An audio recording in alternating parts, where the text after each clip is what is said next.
Nature has an order, a power to restore balance.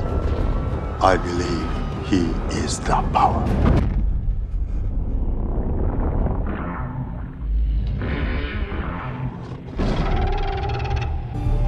We call him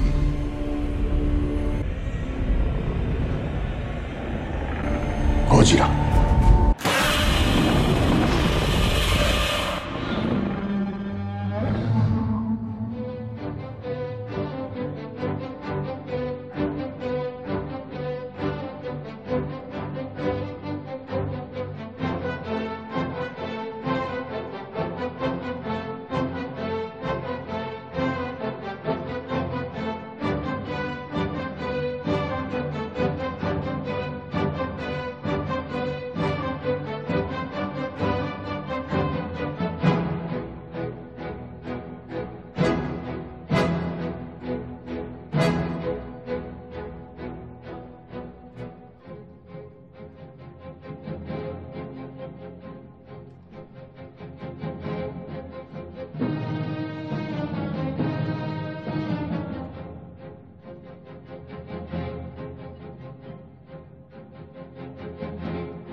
Godzilla is absolutely the best thing about this movie because every scene he is in is made of pure atomic awesomeness.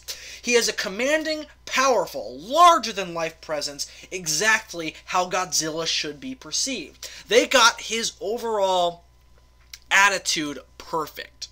And every time he is on screen, and whenever the movie is about him, I rise out of my seat cheering because of how badass it is. No matter how many times I watch the movie, knowing exactly what's going to happen, just like the scene where Sandra dies always eliciting tears from me, Godzilla's appearances always elicit cheers, which is awesome. And a lot of that has to do with the design, and it is, for the most part, an excellent reimagining of Godzilla.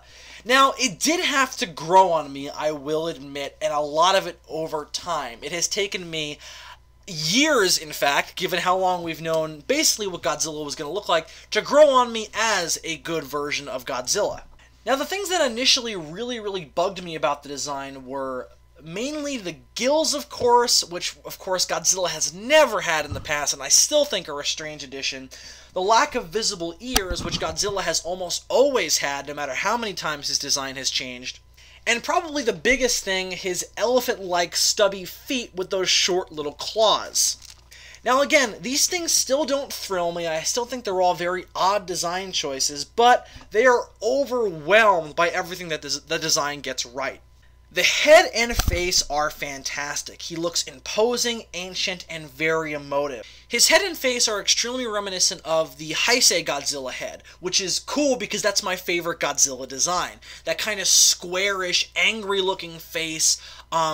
It's very classic Godzilla, and I'm glad that that's the kind of head structure that they decided to go with because that's my favorite. Also, speaking of Heisei, his body also has appropriate mass, and it really makes Godzilla look indestructible, and gives him that presence I just mentioned earlier, being commanding and imposing. He really feels like the king of the monsters. And perhaps most importantly, in regards to this being an American, modern, realistic approach at tackling Godzilla's design, the dude stands upright, walking on two legs, only a little bit hunched over, and he drags his tail on the ground like classic Godzilla. None of that frickin' Zilla 98 bullshit where he's all hunched over, his tail is completely horizontal like a dinosaur. They were like, we're gonna respect the roots and keep him standing upright, because that's how he looks powerful, that's the classic silhouette of Godzilla, and that's where all the badassness of his presence is most expressed. He feels like Godzilla. Now, in that respect, people have also criticized this redesign for being a little bit too fat, which I can see a little bit in the scene where near the end, where he kind of collapses into San Francisco. His gut looks a little bit hefty, and he looks almost too big, but I don't think it's to the extent that everybody said, and again, it gives him a sense of mass, and it makes him look like classic Godzilla. There's always been kind of a little bit of a gut going on with classic Godzilla, especially Heisei. He got very, very chunky in the later Heisei films, which was certainly a problem, but it was never something that crippled those movies, and I don't think it cripples this design at all. I think it works. Now, in regards to size, I do think that his spikes are actually a little bit too small, given how big Godzilla is in this movie.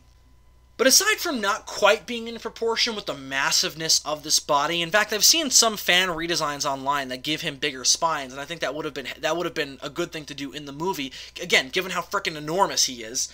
They do hit all of the major notes of classic Godzilla spine. They're 3 rows of ever-increasingly larger spines that, when he's swimming, have that very classic kind of one kind of slanted, and one straight on kind of shark-like dorsal appearance in the water. I was really, really impressed and immediately blown away that that was in this movie when I first saw it in the theater. I was cheering when I saw those 3 spikes.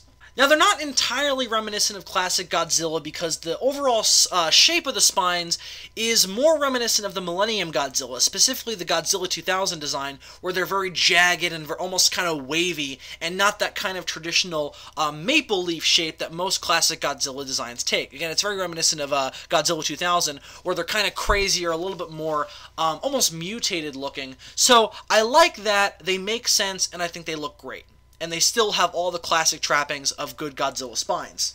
And overall, Godzilla's design is a good mix of dinosaurian aspects, respecting the classic Godzilla design, and also crocodilian attributes, befitting something a little bit more realistic given what Godzilla is, being an aquatic reptile that's the alpha predator of his environment, who also comes up on land.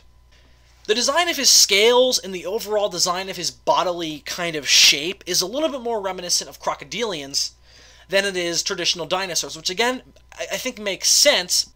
And what I really like about that is the way Godzilla swims, swimming exactly like a crocodile, going from side to side using his tail to speed up and speed down. I really like that, and it looks really cool in the water. But his overall body structure is still very dinosaurian, being completely bipedal and having that kind of T-Rex-esque 2 legs, 2 arms, and a head. It still respects that classic dinosaurian nature, but the crocodilian aspects make it feel more realistic for a real creature, especially in the way he swims and in his body design, especially given what Godzilla is in this continuity. Not really being a dinosaur. So I like all of that design-wise. Now let's talk about Godzilla's powers, because I think they're also, like the design, all represented very, very well. While he doesn't interact a ton with the military in this, his indestructibility is clear just by him surviving the H-bomb in 1954, and of course all the guns he gets hit with later in the movie not making any dent on him whatsoever. Which we mainly see when he attacks the bridge and all those tanks and guns get fired at him and they don't do shit. I mean, they make him sway a little bit, but they're just kind of, you gotta think that he hasn't interacted with any of this stuff in decades, and it would make sense that he would act with surprise just coming out of the water. So they don't hurt him at all, so his indestructibility is represented well. As well as his strength. He's easily able to overpower the Mutos in their fight later on in the movie, and his tail being strong enough to obliterate the male is awesome. So his strength is also well represented, and again, it just makes him feel like the king of the monsters. But the most important and exciting thing, of course, is the atomic breath. Something egregiously absent from America's last Godzilla adaptation. It's pretty spectacular here. The first time Godzilla uses it is highlighted with the proper build-up and weight that it truly deserves. It's one of the coolest scenes in the movie, and has also gone down as one of the most iconic. And it's also kind of a microcosm of how well they readapted Godzilla for the modern age. I was so sold on this new version of Godzilla that when I was watching the movie the first time, I forgot that he's supposed to have atomic breath. So when it finally popped in there, it was almost like a nice little surprise, almost like icing on the cake, and it just really, really made me happy as a fan. It also looks pretty awesome too, though at first I did have my issues with it. The first time I saw it, I thought it looked a little bit too much like basic fire, which is of course a major misconception people have about Godzilla's atomic breath. I also thought the first time that it wasn't really strong enough in the same respect to it just being fire, since it doesn't really do anything to the female Muto aside from knock her to the ground and just kind of put her in a daze. However, I've pretty much completely changed my mind about it, because it really doesn't look anything like fire once you get a good look at it. It's very gassy looking, and not so much the blinding laser beam that it's been since '84 Godzilla. It's more of a throwback to the Showa-era Godzilla's atomic blast, which was more of a spread of atomic energy more than a concentrated beam, and wasn't able to blow monsters apart in one blast, like Godzilla was able to in Final Wars. Now, I like this because it makes for more challenging and exciting fights, since they aren't as easy for Godzilla. They're not just the energy beam battles that they were in the Heisei series. They're more visceral than that. And also, he seems to also be able to concentrate it into more of a straight beam like the Heisei and Millennium series, depending on how he's using it. Like when he fires it down the female's throat to blow her head off, it looks more like a straight beam rather than the kind of gaseous spray that it was earlier in the movie. Kind of making it the best of both worlds. Of course, also, it's bright blue, just as it should be. Overall, fantastic. I also like, building on making the fights more challenging, that it takes a lot out of him to use it, which doesn't make him feel weaker, just a little bit more grounded and realistic than he's been in the past 10 or 15 years.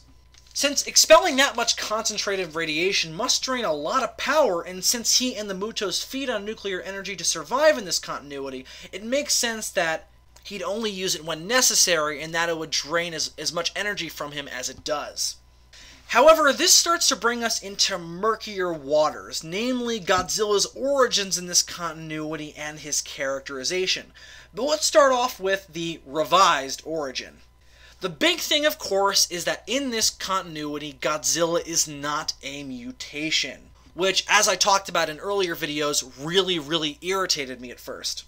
In this continuity, Godzilla has always looked like and been Godzilla, removing much of the tragedy of Godzilla being mutated by the radiation and being the only one of his kind. Part of the poignancy of movies like Godzilla vs. King Ghidorah was that the radiation turned him into a freak and a monster, and also kind of removing him from the species of which he was the last, which also made him unique because he was the only one of his kind. There was only one Godzilla, which was always something that was very cool about the character. However, that aspect of it is slightly retained by him being the last of his kind, which does retain his loneliness and slightly his uniqueness, because in the modern age, he is the only Godzilla left, and also, he is alone in the world. There's no other creature that he can call his kin, unlike the Mutos, which have each other, which makes him tragic in the greater tapestry of the monsters in this movie, and I'm glad that was retained. Though I'll never be crazy about there being a whole other species of Godzillas that could potentially be out there that look like that. I just like Godzilla being Godzilla, his own unique creature. I'm fine with there being a species that, that he came from, that was then mutated into him, but them all having the same powers and basically being the same creature as him, that's not so great in my eyes. But overall, his not being a mutation and just kind of being a creature that woke up is fine, and his new origin for the most part works. His emergence into the modern world is still facilitated by man's nuclear proliferation, and he's still somewhat nature's punishing mankind for its nuclear devastation. However, it was always important for the message and allegory of Godzilla that he was born or awakened out of violence, mainly the explosive power of the hydrogen bomb. In this version, it's nuclear submarines that awaken him, which kind of makes more sense in this continuity since Godzilla's kind went down into the depths to slumber at the bottom of the ocean and absorb radiation from the planet's core, so nuclear submarines allowing mankind to pierce deeper down into the depths than they ever had before does make more sense on that front, and also still kind of retains nuclear power, allowing us to go to places that we were never really supposed to go in regards to our power. But it still detracts from the original point of Godzilla, that kind of, nature's response to the devastating power of nuclear energy that man has awakened. Though I do still like that Godzilla's origin and emergence into the modern world is left in 1954, and Godzilla's connection to 1950s culture and the Cold War is still retained, with that scene in the conference room when Dr. Serizawa says that, or not Dr. Serizawa, where Dr. Graham says that that when Godzilla first appeared and started destroying submarines, that America blamed Russia and the Russians blamed the Americans. So I do like that all of that is retained.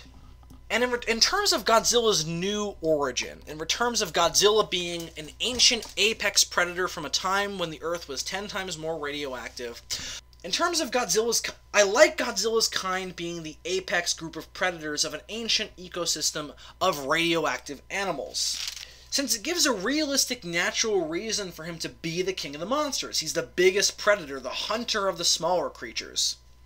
Which, of course, also retains Godzilla being radioactive, and being a creature that needs radiation to survive, like he was in the Heisei continuity, so I like all of that. But it also gives Godzilla a very interesting and kind of different characterization, that essentially takes his classic destroyer roots and puts a more heroic spin on it, which I know a lot of people didn't like, including yours truly, when I initially saw the film.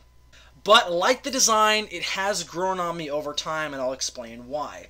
Godzilla's always been seen as the embodiment of nature's wrath, born out of man's destroying nature with atomic weapons sent to put man back in his place, show that nature is a much stronger force than anything man made. This version absolutely retains that by making him nature's balancing agent. Whenever the order of nature is disrupted, in this case the Mutos awakening and threatening the world with being overrun by their offspring, I really like that because it again uses real science to retain a classic aspect of Godzilla lore, and also gives a good reason for Godzilla to want to kill the Mutos. They're essentially an invasive species. The environment they awakened in changing so radically in their absence that they have no place in it and would ultimately destroy it. Also, without an entire species of Godzilla there to hunt them, they would completely overrun the planet, with human weapons powerless against them. Now, one thing commonly criticized about this relationship between the Mutos and Godzilla is that if he's hunting them, why doesn't he eat them once he kills them? Well, sadly, the movie doesn't really address this, but I think the idea is not so much that he's hunting them because he identifies them as food, but more out of territorial dominance, since Godzilla's an immensely large predator, especially in this movie making Godzilla the biggest that he's ever been at 350 feet. In nature, big predators have immense territories that other predators their size don't enter, because when they do, it leads to a clash over who gets it. This specifically has been seen in big reptiles, like anacondas and crocodiles, whose territories can stretch for miles. Now imagine how big Godzilla's territorial dominance would be. It might stretch to the whole Pacific Ocean. So the Mutos flying around his territory and also trying to reproduce in it definitely wouldn't be cool for a predator of his size and dominance.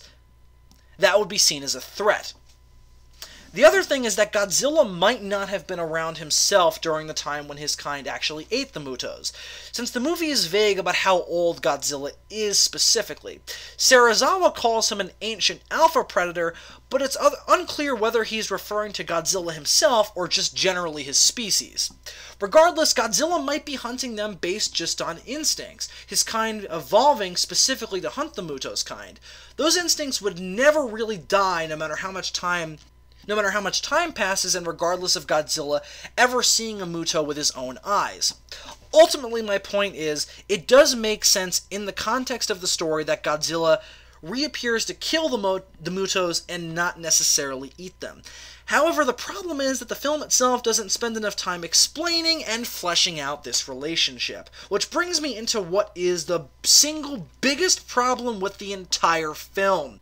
Because remember, I said Godzilla is not only the best thing about the movie, but also the worst thing. The best because this rebooted version of him is awesome, and whenever he's on screen, I verbally scream in delight no matter how many times I see it. But the worst because, well, there just isn't enough of him. This has been the single most criticized aspect of the film since it came out, and the thing that almost everybody agrees is a major problem. Godzilla's not the focal point of the story at all. The human cast and Mutos truly taking center stage, leaving him mostly just to show up 2 or 3 times to try and kill the Mutos. Now let me be clear about this. I don't mind waiting an hour for Godzilla to make his grand entrance. That kind of build-up is welcome in monster movies, and the wait for Godzilla is a common part of the entire series. However, the best Godzilla movies, or at least my own personal favorites, are the ones that talk about Godzilla a lot, and all of the action building up to his appearance is because of him. The biggest examples of this being Godzilla vs. Biollante, The Return of Godzilla from 1984, and Godzilla vs. King Ghidorah from 1991, and yes, I know I completely fucked up the chronological order of how those movies came out. But anyway, that's not the case in this film at all. Godzilla isn't mentioned or really involved in anything that happens until roughly 45 minutes in, when Serizawa explains to Ford the history of Monarch and that the Muto's reappearance might lead to Godzilla's if they don't solve the problem quickly. Now again, that aspect of it I like, and I wish that that had been the major driving force of the tension of the movie. The Muto's reappearance facilitating the reappearance of Godzilla, and the military and Serizawa trying to prevent that from happening because Godzilla's way more dangerous than the Muto's combined. But this scene precedes Godzilla's appearance by only 10 minutes, making the 15-minute build-up superfluous since it does little for Godzilla himself. And the movie should have truly been about people in this world reacting to the threat posed by Godzilla and the existence of Godzilla. There's never really that sense of mass panic from the original or Godzilla 84 at the destructive prospects of Godzilla. And that, to me, has always been the most interesting part of Godzilla stories. The impact he has on the world at large. Again, like we see in Godzilla vs. Biollante. I'm sorry I keep bringing up that movie. But very little of that is explored in this movie, when again, I think it should have been the focal point. As it stands, we're left a little bit disappointed at how little of the story that was just told was actually about the title character. And not to mention how little of him we actually get to see. Which will bring me into one of the last things I want to talk about in this very, very long review. Again, thank you for sticking with me. And that is the cinematography, the special effects, and of course, the action.